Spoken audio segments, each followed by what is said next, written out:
The Chennai Shopping Mall Shravana Sambaram KG Sale Nakshi Jewelry Mela Flat 50% off.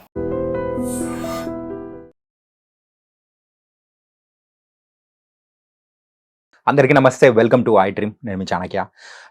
సినీ కార్మికుల సమ్మె అనేది కూడా దాదాపు 10 రోజుల నుంచి జరుగుతుంది. కానీ దీనికి సంబంధించి అయితే ఏ ఒక్కటి కూడా కొలిక్కి రావట్లేదు. ఎక్కడెక్కడ షూటింగ్ అనేది కూడా బంద్ అయిపోయాయి. అసలు ఎందుకు ఇలా జరుగుతూ ఉంది అంటే, ఇన్నాళ్ళ నుంచి లేనిది ఇప్పుడు మాత్రం ఎందుకు ఇంత ఉధృతంగా జరుగుతూ ఉంది?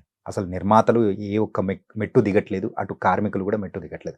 అసలు వీటి మధ్య సమన్వయం రావాలంటే ఏం చేయాలి? అసలు ప్రాబ్లం ఎక్కడి నుంచి మొదలైంది, ఏంటి అనే దాని గురించి మాట్లాడడానికి ఇప్పుడు మనతో పాటు కూడా సీనియర్ ఫిలిం జర్నలిస్ట్, అలాగే ఫిలిం అనలిస్ట్ అయిన ధీరజ్ అప్పాజీ గారు ఇప్పుడు మనతో పాటు ఉన్నారు. సార్తో మాట్లాడదాం. Hi sir. నమస్తే సార్. నమస్తే చాణక్య. సార్, ఈ సినీ కార్మికుల సమ్మె అనేది కూడా సో స్టార్టింగ్ ఒక వారం రోజులు ఒక వేరే స్వరూపంలో ఉంది. కానీ ఎప్పుడైతే నిన్నటి నుంచి వాళ్ళు చేస్తున్న ధర్నాలు కానీ ఆ ఉధృతి అనేది కూడా పెరగడంతో సీరియస్నెస్ అనేది కూడా చాలా వరకు పెరిగింది సార్. ఇన్ఫాక్ట్ వీళ్ళకి ఆపోజిట్ గా మన ప్రసాద్ ల్యాబ్స్ లో కూడా చూసాం. చిన్న నిర్మాతలందరూ కూడా, చిన్న సినిమా నిర్మాతలందరూ కూడా ఒక తాటికి మీద చేర్చి అండ్ వాళ్ళు కూడా మా బాధలు ఇవి అని చెప్పి చెప్పుకోవడము ఎన్నడూ లేని విధంగా ఈసారి ఇండస్ట్రీలో జరగడం చూస్తుంటే ఎలా అనిపిస్తుంది సార్? అదే అంటే ఇది వేతనాల సంబంధించిన అంటే ఒక 30% వేతనాలు పెంచాలని చెప్పి కార్మికులు చేస్తున్నటువంటి దీనికి నిర్మాతలు మేము అంత పెంచలేము ఇప్పుడున్న పరిస్థితుల్లో. అంటే కరోనా తర్వాత సినిమా రంగంలో వచ్చినటువంటి అనూహ్యమైనటువంటి మార్పులు కావచ్చు, సక్సెస్ రేట్ గణనీయంగా పడిపోవడం కావచ్చు, ఒక సినిమాకి సంబంధించి ఆదాయ మార్గం అనేది ఏ ఒక్కటి లేకపోవడం కావచ్చు, ఇలాగా ఈ పలు కారణాల వల్ల నిర్మాతలు ఏం చెప్తున్నారు, మీరు అడుగుతున్న దాంట్లో ఇది సమంజసం అయినప్పటికీ కూడా మేము ఇచ్చే పరిస్థితిలో లేము, దయచేసి మీరు కన్సిడర్ చేయండి అని చెప్పి నిర్మాతలు అప్పీల్ చేస్తున్నారు. దాని కార్మిక సంఘాల నాయకులు దాన్ని ఇది చేస్తున్నారు. దాన్ని ఉన్నట్టు 10 రోజులుగా ఈ ప్రతిష్టంభన కొనసాగుతుండడం అనేది నిజంగా బాధాకరమైనటువంటి విషయం. అది కూడా చిరంజీవి గారు, బాలకృష్ణ గారు వీళ్ళందరినీ కలవడం జరిగింది. అటు ప్రభుత్వం తరపున కూడా ఇప్పుడు తెలంగాణ రాష్ట్ర ప్రభుత్వం తరపున కోమటిరెడ్డి వెంకటరెడ్డి గారు ఇన్వాల్వ్ అయ్యారు. అలాగే మన ఆంధ్రప్రదేశ్ ప్రభుత్వం తరపున అక్కడి సినిమాటోగ్రఫీ శాఖ మంత్రి అయినటువంటి కందుల దుర్గేష్ గారు ఇన్వాల్వ్ అయ్యారు. ఇంతమంది ఇన్వాల్వ్ అయినా కూడా ఈ సమస్య కొలిక్కి రాకపోవడం అనేది నిజంగా ఆశ్చర్యకరంగా ఉంది. అతి త్వరలోనే దీనికి ఒక సొల్యూషన్ అనేది వస్తుందని చెప్పి మనం కోరుకుందాం. అంటే ఈ 10 రోజులుగా జరిగిన సంఘటనలు ఒక్కొక్కటిగా మనం అంటే అబ్జర్వ్ చేసుకున్నాం సార్. సినిమా అంటే నిర్మాతల సైడ్ నుంచి కూడా కొంతమంది నిర్మాతలు అనడం ఏంటంటే, యూనియన్ తరపు నుంచే కాదు, స్కిల్ ఉన్న పీపుల్ ఎక్కడి నుంచి దొరికినా కానీ మేము తీసుకుంటాం, వాళ్ళతో వర్క్ చేపించుకుంటాం అని అనడము, అది కూడా ఒక ఆగ్రహావేశాలకు మరి దారితీసింది అనుకోవచ్చా యూనియన్ మెంబర్స్ సైడ్ నుంచి? అంటే ఇప్పుడు ఎలా ఉంటుందంటే, ఇప్పుడు దీనికి 2 కోణాలు. ఓకే, ఇప్పుడు ఒక సినిమా షూటింగ్ జరుగుతూ ఉంది, సడన్ గా బంధు పిలిపించారు, ఆగిపోతే మరి నిర్మాతకి చాలా నష్టం. అంటే కాంబినేషన్ సెట్ చేయడం అన్నది, ఎందుకంటే ఒక సినిమా షూటింగ్ లో నటీనటులు, సాంకేతిక నిపుణులు ఎక్కడెక్కడి నుంచో వచ్చి పనిచేస్తుంటారు. పర్టికులర్గా ఆర్టిస్టులు మన ఇప్పుడు పాన్ ఇండియా కల్చర్ నడుస్తున్న ఈ తరుణంలో ఎక్కువ మంది మలయాళం నుంచి, తమిళం నుంచి, కన్నడ నుంచి, ముంబై నుంచి, బాలీవుడ్ నుంచి ఇలాగ అందరు ఆర్టిస్ట్ని తీసుకొని షూటింగ్ చేస్తున్న టైంలో సడన్గా బంధు పిలిపిస్తే ఆ రోజు షూటింగ్ ఆగిపోతే దాని ప్రభావం చాలా ఎక్కువ ఉంటుంది. అంటే తక్షణం జరిగే నష్టం కంటే కూడా దీర్ఘకాలంలో జరిగే నష్టం ఇంకా ఎక్కువ ఉంటుంది. ఆ రోజు షూటింగ్ ఆగిపోయింది, ఆ షూటింగ్ ఆగిపోవడం వల్ల జరిగే లక్షలాది రూపాయల నష్టంతో పాటు మళ్ళీ వీళ్ళ కాంబినేషన్ సెట్ చేయడం అన్నది అది తలకు మించిన పని అయిపోద్ది, భారం కూడా అయిపోద్ది అనమాట. అందువల్ల వీళ్ళు అలాగా ఇబ్బందులు పడే నిర్మాతలు ఎవరైనా ఉంటే వాళ్ళకి ఎవరైనా అందుబాటులో వేరే సాంకేతిక నిపుణులు అందుబాటులో ఉన్న పక్షంలో వాళ్ళని కూడా తీసుకోవచ్చు అనే ఇది నిర్మాతల తరపునటువంటి ఒక ఇది జరిగింది. దాన్ని కూడా మనం తప్పు పట్టలేం. అట్ ది సేమ్ టైం కార్మికులు అంటే అదే మనం చెప్పేది ఏంటంటే, కార్మికులు కూడా కొంత ఈ ధోరణిలో రాజీ ధోరణిలో ఆలోచించి నిర్మాతల తరపున, ఇప్పుడు ఎందుకంటే నిర్మాతలు ఇప్పుడు 10%, అంతకుముందు 10-15% ఉండే సక్సెస్ రేటు ఇప్పుడు ఇంకా గణనీయంగా పడిపోయింది. కేవలం 5 నుంచి 8% లోపు ఉంటుంది సక్సెస్ రేట్. ఒక సినిమా తీస్తే 5 కోట్లు కానీ 10 కోట్లు కానీ ఈవెన్ ₹1 కోటి పెట్టి తీసినా కూడా అంతకుముందు శాటిలైట్ అని, హిందీ డబ్బింగ్ అని, ఇలా ఏదో ఒక మార్గంలో కనీసం 50%, 40%, 30% అలా వచ్చేది. ఇప్పుడు అసలు జీరో. ఆడియో మార్కెట్ లేదు, శాటిలైట్ లేదు, ఓటీటీ లేదు, ఏమీ లేదు. ఏదైనా కొద్ది గొప్ప బాగుంటే ఓటీటీలో స్ట్రీమింగ్ అంటున్నారు, అవి ఎంత వస్తాయో తెలియదు. అది కూడా ఓటీటీలో స్ట్రీమింగ్ చేయడం కోసం థియేటర్‌లో ఖచ్చితంగా విడుదల చేయాలనే ఒక నిబంధన పెడుతున్నారు అనఫిషియల్‌గా. థియేటర్‌లో విడుదల చేయాలంటే తక్కువలో తక్కువ ఒక 25,00,000 పట్టుకోవాలి. పబ్లిసిటీకి కానీ, థియేటర్‌లో ఈ క్యూబులు, ఈఎఫ్ఓలు కట్టడానికి కానీ. అంటే ఈ విడుదల కోసం పెట్టిన డబ్బులు కూడా ఈ స్ట్రీమింగ్ రూపంలో వస్తాయో లేదో తెలియని పరిస్థితి. ఓకే. అంటే చాలా దయనీయంగా ఉంది. సినిమా బాగుంటే తప్ప, సినిమా బాగుందని టాక్ వస్తే తప్ప వేరే ఆదాయ మార్గం ఏదీ లేదు. పెద్ద హీరోలకు మాత్రమే ఆ సదుపాయం ఉంది. సినిమా విడుదలకు ముందే ఎంతో కొంత బిజినెస్ అయ్యే అవకాశం పెద్ద హీరోలకు ఉంది. కానీ ఈ రోజున ఇండస్ట్రీని బతికిస్తున్నది చిన్న నిర్మాతలు. ఇండస్ట్రీ ఈరోజు బతుకుతుందంటే కేవలం చిన్న నిర్మాతల వల్లే. పెద్ద నిర్మాతలు చేసే సినిమాలు మహా అయితే సంవత్సరంలో ఒక 20-30 ఉంటాయి. అవును సార్. ఆ 20-30 సినిమాలతోటి ఇండస్ట్రీ మనుగడ సాగించలేదు కదా. కేవలం ఈ చిన్న నిర్మాతలు ఎవరైతే వచ్చి 2 కోట్లు, 3 కోట్లు, 4 కోట్లు పెట్టి సినిమాలు తీస్తారో వాళ్ళ వల్ల ఇండస్ట్రీ బతుకుతుంది.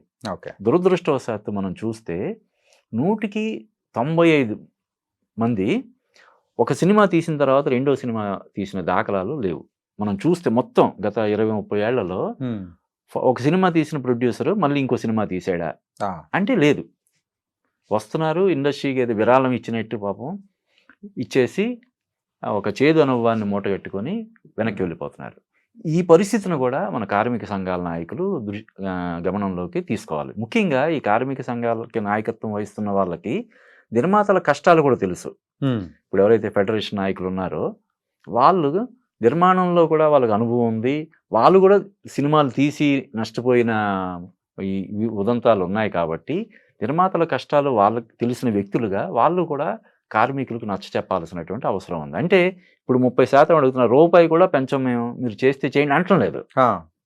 ఓ 20%, 15%, ఇదిగో ఈ సంవత్సరం 20%, నెక్స్ట్ ఇయర్ 5% అలాగా వస్తున్నారు. కాబట్టి కూర్చొని మీరు అంటున్న 20ది కాదు ఇంకొంచెం అని చెప్పి మాట్లాడుకుని సెటిల్ చేసుకోకుండా ఇలాగా బంధుకి పిలుపు ఇవ్వడం వల్ల తాత్కాలికంగా నిర్మాతలకు నష్టం కలగొచ్చు, కానీ కార్మికులు కూడా నష్టపోతారు కదా. మరి ఇదే రంగాన్ని నమ్ముకొని బ్రతికే కార్మికులు జీవనాధారం ఇది తప్ప వేరేది లేదన్నప్పుడు మరి ఇది షూటింగ్లకి బంద్ ఇవ్వడం వల్ల, పిలుపు ఇవ్వడం వల్ల ఎవరికి నష్టం జరిగేది? కార్మికులకి. కాబట్టి దాన్ని కూడా దృష్టిలో పెట్టుకొని నిర్మాతల కష్టాలు దృష్టిలో పెట్టుకొని దీనికి ఇమీడియట్గా వీలైనంత త్వరగా, అంటే 10 రోజులుగా నెలకొన్న ఈ ప్రతిష్టంభన త్వరగా వీలైనంత త్వరగా 1-2 రోజుల్లోనే తొలగిపోయేలా చేయాల్సినటువంటి అవసరం కార్మిక సంఘాల నాయకులకు ఉంది. అట్ ది సేమ్ టైం ఇప్పుడు ఇందాక మనం చెప్పినట్టు ఇటు తెలంగాణ రాష్ట్ర ప్రభుత్వం నుంచి సినిమాటోగ్రఫీ మంత్రి కోమటిరెడ్డి వెంకటరెడ్డి గారు, అటు ఆంధ్రప్రదేశ్ ప్రభుత్వం నుంచి కందులు దుర్గేష్ గారు కూడా ఇన్వాల్వ్ అయ్యారు. చిరంజీవి గారు, బాలకృష్ణ గారు లాంటి అగ్ర హీరోలు కూడా ఇందులో వాళ్ళను కూడా కలిసి ఇరు వర్గాల వాళ్ళు కూడా తమ తమ సమస్యలు చెప్పుకున్న నేపథ్యంలో దీనికి వీలైనంత త్వరగా పరిష్కారాన్ని కనుగొనే అవసరం ఎంతైనా ఉందని మనం చెప్పొచ్చు. కానీ స్కిల్ గురించి కూడా ప్రొడ్యూసర్స్ మాట్లాడుతూ ఉన్నారు. దాని గురించి కూడా మనం చెప్తే అంటే స్కిల్ ఉన్న వాళ్ళని మేము తీసుకుంటేనే కదా ఆ మూవీకి సంబంధించి వేరేగా వస్తూ ఉంది, అందుకోసం అని చెప్పేసి ప్రొడ్యూసర్లు అంటూ ఉన్నారు కదా. అంటే ఈ యూనియన్లో ఉన్న వాళ్ళల్లో చాలా మంది వరకు స్కిల్ ఉన్న వాళ్ళు తగ్గిపోయారు, ఇప్పుడున్న ప్రస్తుతం ఉన్నదానికి సరిగ్గా లేరు అని వాళ్ళ సైడ్ నుంచి వినిపిస్తున్న మాట. అంటే ఒకప్పుడు ఇది ఒక 10% ఉండేది, ఇది పెరిగి ఒక 40% వరకు వచ్చింది అని చెప్పేసి కూడా ఈ పర్సెంటేజ్ వైజ్ కూడా చెప్తూ ఉన్నారు. అవును, అంటే ఈ టెక్నాలజీని ఎప్పటికప్పుడు దాన్ని అప్డేట్ చేసుకుంటూ రావాల్సినటువంటి అవసరం ఉంటుంది కదా. ఇప్పుడు అంటే 10 సంవత్సరాల క్రితం కాదు, గత సంవత్సరం ఉన్నటువంటి టెక్నాలజీ ఇప్పుడు ఉండట్లేదు. కాబట్టి ఎప్పటికప్పుడు అప్డేట్ అవ్వాల్సినటువంటి అవసరం ఉంది. అయితే అదే నిర్మాతలు ఏదైతే ఇమీడియట్గా షూటింగ్స్ బంద్ చేయడం వల్ల వచ్చే నష్టాన్ని నివారించడం కోసం ఎవరైనా స్కిల్డ్ పీపుల్ మీకు అందుబాటులో ఉంటే వాళ్ళ చేత కూడా మీరు పని చేయించుకోవచ్చు అనే ఒక ఇది పెట్టడం, దానివల్ల కార్మిక సంఘాల నాయకులు ఇంకొంచెం తీవ్రంగా తీసుకోవడం జరిగిందని చెప్పి వాదన వినిపిస్తుంది. అదే ఏదైనా సరే కూర్చొని ఏదైనా ఎంత పెద్ద సమస్య అయినా సరే చర్చల ద్వారానే కదా పరిష్కారం అయ్యేది. ఎవరికి వాళ్ళు బిగుసుకుపోయి లేదు అని చెప్పి ఇటు నిర్మాతలు కానీ లేదు అని ఇటు కార్మిక సంఘాల నాయకులు కానీ బిగుసుకుపోతే దానివల్ల ఇద్దరు నష్టపోతారు కదా. నిర్మాతలకి నష్టమే, కార్మికులకు కూడా నష్టమే. కాబట్టి దీన్ని దృష్టిలో పెట్టుకొని కూర్చొని సామరస్యంగా చర్చలు జరపడం ద్వారానే ఈ సమస్యకి పరిష్కారం జరుగుతుంది. ఎవరికి వాళ్ళు అంటే ప్రకటనలు జారీ చేసి లేకపోతే ఏకపక్షంగా నిర్ణయాలు తీసుకోవడం అనేది మంచిది కాదన్న విషయాన్ని దృష్టిలో పెట్టుకొని సామరస్యంగా కూర్చొని ప్రతిరోజు దీని గురించి ఏంటి, దీనివల్ల ఈ ఇండస్ట్రీకి ఫైనల్గా జరిగేది ఇండస్ట్రీ కదా నష్టం. రైట్. కాబట్టి ఇండస్ట్రీ మీద నమ్ముకొని బ్రతికే కార్మికుల ప్రయోజనాలకు కూడా పూర్తిగా భంగం కలగకుండా అలానే ఇండస్ట్రీని బ్రతికిస్తున్నటువంటి నిర్మాతలకి కూడా ఎక్కువ భారం కాకుండా, ఇప్పుడు మన చిన్న నిర్మాతలు అందరూ కూడా ఒక వేది మీదకి వచ్చి వాళ్ళ కష్టాలు చెప్పుకోవడం మనం చూసాం. అవును సార్. కదా, నిజంగానే జరుగుతున్న ఇది. ఇంకా వీళ్ళు వేరే వాళ్ళ వెనకాల ఉండే కొంత సపోర్ట్ వల్ల అలా కొనసాగలుగుతున్నారు. ఇందాక నేను అన్నట్టు 100కి 95 నుంచి 96 మంది నిర్మాతలు వస్తారు, సినిమా తీస్తారు, నష్టపోతారు, వెనక్కి వెళ్ళిపోతారు. అదో వాళ్ళ జీవితాంతం ఒక పీడకల్లాగా ఉండిపోద్ది. ఎందుకు నేను అనవసరంగా ఇండస్ట్రీకి వెళ్ళి ఆ డబ్బులు పోగొట్టుకున్నాను, అంతే కదా. 1 కోటి 2 కోట్లు అంటే ఇప్పుడు ఎవరైనా సెంట్రల్ గవర్నమెంట్లోనో స్టేట్ గవర్నమెంట్లోనో 35-40 సంవత్సరాలు సర్వీస్ చేసి వస్తే రిటైర్మెంట్ బెనిఫిట్ కదా. అంతకంటే తక్కువ ఉంటుంది. చాలా మంది 50 లక్షలు 60 లక్షలు కూడా రిటైర్మెంట్ బెనిఫిట్. మరి 1 కోటి 2 కోట్లు ఇక్కడ మనం జనరల్గా 1 కోటి రూపాయలు పెట్టి సినిమా తీస్తున్నారంటే ఒక చిన్న చూపు ఉంటుంది, చిన్న సినిమా తీస్తున్నారని.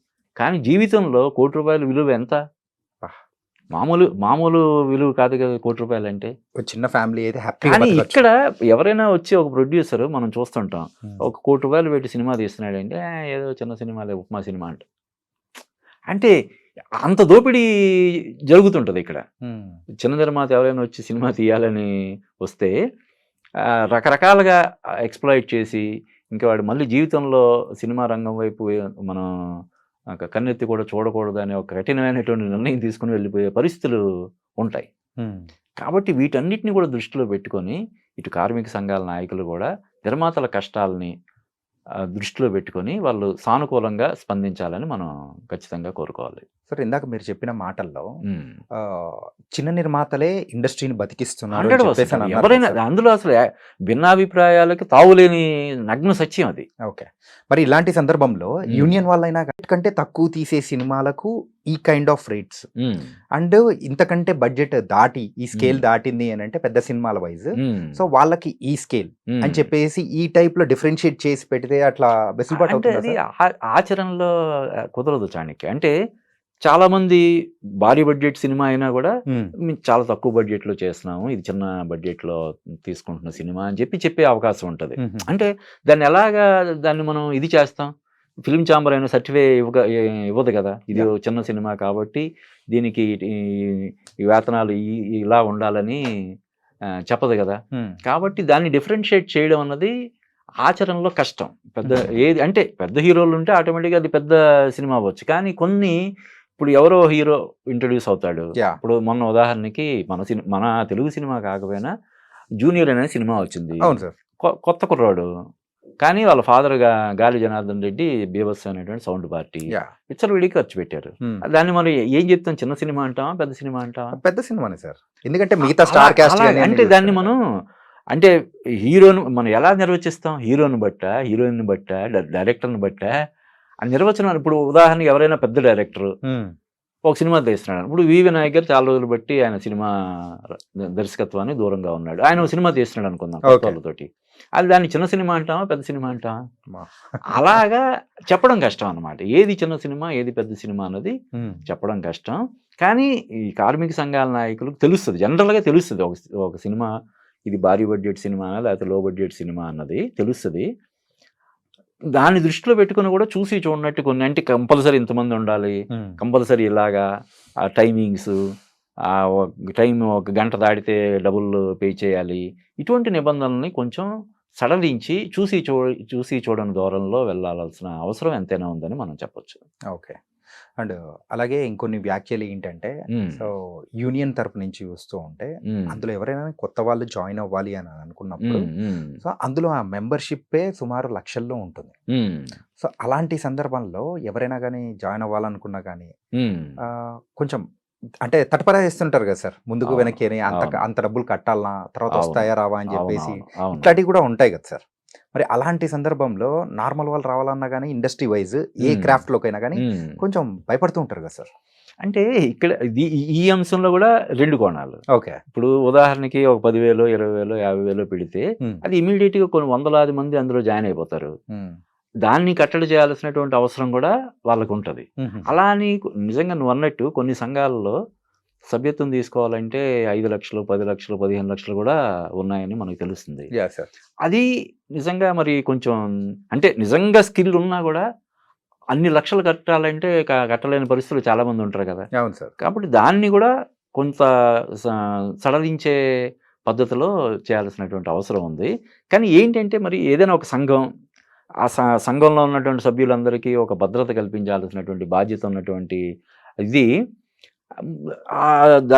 సభ్యత్వం విషయంలో వాళ్ళు తీసుకునే నిర్ణయం అది. సభ్యులందరూ కలిసి సమిష్టిగా ఇదిగో మన సంఘంలో ఎవరైనా జాయిన్ అవ్వాలంటే ఇంత కట్టాలి, కడితేనే అని వాళ్ళు తీసుకునే నిర్ణయాన్ని దాన్ని మనం తప్పు పట్టలేం. వాళ్ళకు ఉండే ప్రాక్టికల్ ప్రాబ్లమ్స్ కావచ్చు మరొకటి, అలానే దాన్ని పూర్తిగా సమర్థించలేం. ఇప్పుడు 15 లక్షల ఉదాహరణకి ఏదైనా సంఘంలో సభ్యత్వం తీసుకోవాలంటే 10 లక్షలు కట్టాలంటే స్కిల్ ఉన్న వాళ్ళైనా సరే 10 లక్షలు ఒకసారి తీసుకొచ్చి ఎలా కడతారు? చాలా కష్టం, చాలా కష్టం. ఆ విషయంలో కూడా అంటే అసోసియేట్ మెంబర్షిప్ గానా లేకపోతే ఇంకోటి అలాగా కొంత సడలింపు ఇది చేసి వాళ్ళు సెటిల్ అయిన తర్వాత ఇండస్ట్రీలో కొంత పేరు తెచ్చుకొని డబ్బులు సంపాదించుకున్న తర్వాత కట్టుకునే సదుపాయం కూడా ఉండేలా చేయాలి. అంటే ఈ సభ్యత్వం అనేది కార్మిక సంఘాలకి కాదు, ఈ ప్రొడ్యూసర్లు కూడా ఉంటాయి కదా. ప్రొడ్యూసర్ ప్రతి ఒక్క దాని గురించి మనం మాట్లాడాలి. అదే ప్రొడ్యూసర్ కౌన్సిల్లో కూడా మెంబర్షిప్ తీసుకోవాలంటే కొంత అమౌంట్ కట్టాలి. డైరెక్టర్స్ అసోసియేషన్లో కట్టాలన్నా, రైటర్స్ అసోసియేషన్లో కట్టాలన్నా, జాయిన్ అవ్వాలన్నా కూడా డబ్బులు కట్టాలి. కాకపోతే అది మరీ అందుబాటులో లేనంత ఉండడం అన్నది ఖచ్చితంగా దాన్ని మనం తప్పు పట్టాల్సిందే. సార్, టెక్నాలజీ అనేది ఇంత అప్గ్రేడ్ అవుతున్న టైంలలో ప్రతి ఒక్క అంటే ఇప్పుడు గవర్నమెంట్లో అయినా కానీ లేకపోతే ప్రతి ఒక్క దాంట్లో ఒక చిన్న అప్గ్రేడేషన్స్ అనేది కూడా వస్తూ ఉంది. సో పాతకాలం పద్ధతి టైప్లలో ఉన్న కొన్ని అసోసియేషన్స్ అయినా కానీ వాళ్ళు కూడా ఆ పద్ధతులు మార్చుకొని మరి ముందుకు వెళ్ళాలి కదా. అవును, ఖచ్చితంగా. అంటే ఎవరైనా సరే అప్డేట్ అవ్వాల్సిందే. అయితే సంఘాల నాయకులు అప్డేట్ అవ్వడం కాదు, సంఘంలో ఉన్న సభ్యులు. ఓకే. అంటే మామూలుగానే ఇప్పుడు నిర్మాతలు అనే వాళ్ళు చూస్తారు కదా, ఈ వ్యక్తి వల్ల మనకి ఈ షూటింగ్ కానీ లేకపోతే సినిమాకి కానీ ఏమైనా హెల్ప్ అవుతుందా లేదా అంటేనే తీసుకుంటారు, లేకపోతే తీసుకోరా. కాకపోతే ఏంటంటే ప్రతి ఒక్కరిని ఇండివిజువల్గా వాళ్ళు చూసి సర్టిఫై చేయలేరు కాబట్టి కొంతమంది అలాగా వెళ్ళిపోతారు. కానీ ఫైనల్గా ఎవరైనా సరే, నువ్వైనా నేనైనా ఎవరైనా సరే ఇప్పుడున్న పరిస్థితుల్లో ఎప్పటికప్పుడు అప్డేట్ అవుతూనే ఉండాలి, లేకపోతే వెనకబడిపోతాం. దానివల్ల వాళ్ళ మీద ఆధారపడి ఉన్నటువంటి కుటుంబ సభ్యులకి అన్యాయం జరిగే ప్రమాదం ఉంటుంది. కాబట్టి ఖచ్చితంగా ఎప్పటికప్పుడు ఏ రంగంలో ఉన్న వాళ్ళైనా సరే ఆ రంగానికి సంబంధించి అప్డేట్ అవుతూనే ఉండాలి.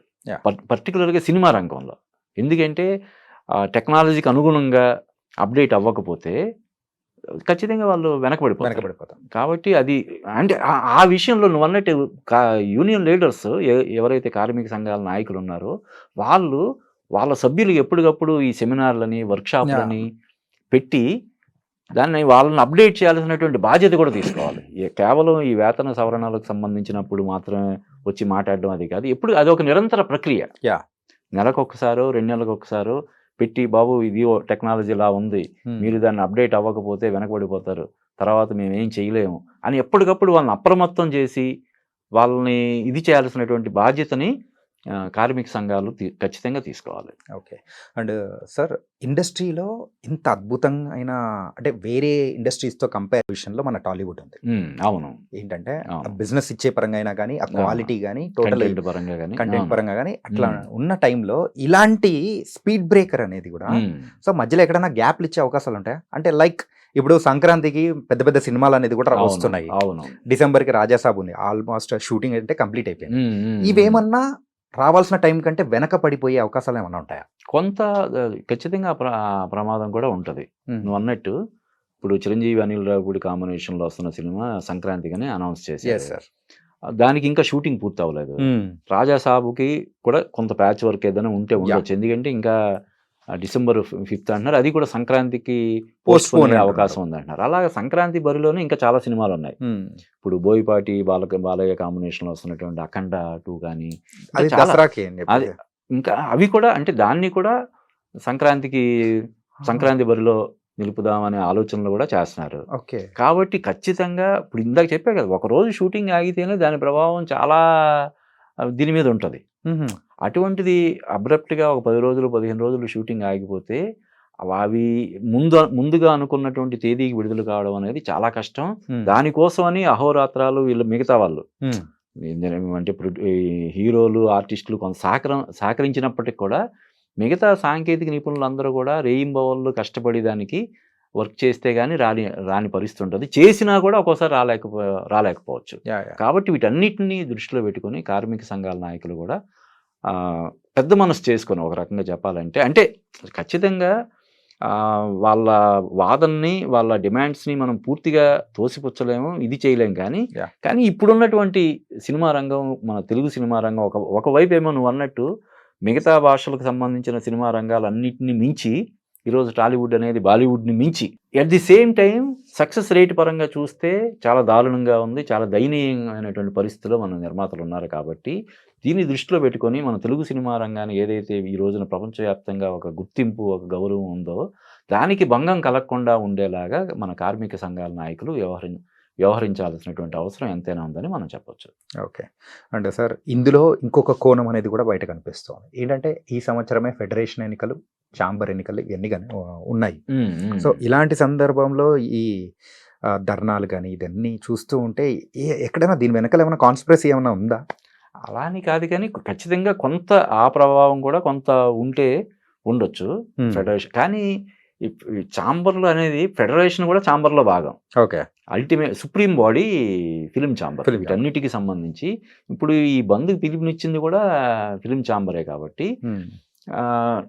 అదే మన తెలుగు సినిమా రంగానికి, మన చిత్ర పరిశ్రమకు జరుగుతున్నటువంటి దీర్ఘకాలంలో జరగబోతున్నటువంటి నష్టాన్ని దృష్టిలో పెట్టుకొని వీళ్ళు నిర్మాతలు కానీ కార్మిక సంఘాల నాయకులు కానీ ఒక చోట కూర్చొని ఇలా కాదు ఇలా చేద్దాం, ఇలా కాదు ఇలా చేద్దాం అని చెప్పి త్వరగా దాని పరిష్కారం అయ్యేలాగా చేయాల్సినటువంటి అవసరం ఎంతైనా ఉంది. ఆల్రెడీ మరి ఈ మహామహులు వీళ్ళందరూ ఇన్వాల్వ్ అయిన తర్వాత కూడా ఈ ప్రతిష్టంభన తొలగకపోవడం అనేది కూడా ఒక ఆశ్చర్యకరమైనటువంటి విషయం.